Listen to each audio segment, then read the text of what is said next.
জামাত বা ইসলামপন্থী দলগুলো পিয়ার কথা বলছে।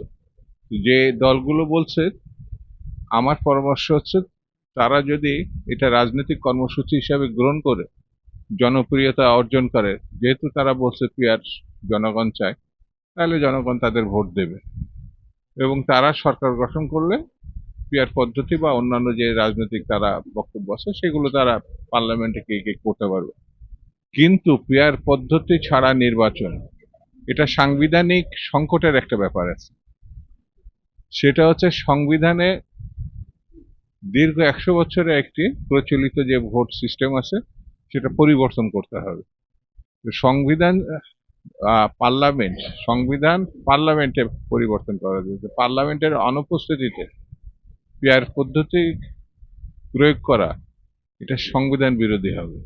সেই কারণে তারাও জানে এটা। তো আমার কাছে মনে হয় যে এটা নির্বাচনের জন্য বড় ধরনের কোনো প্রতিবন্ধকতা সৃষ্টি করবে না।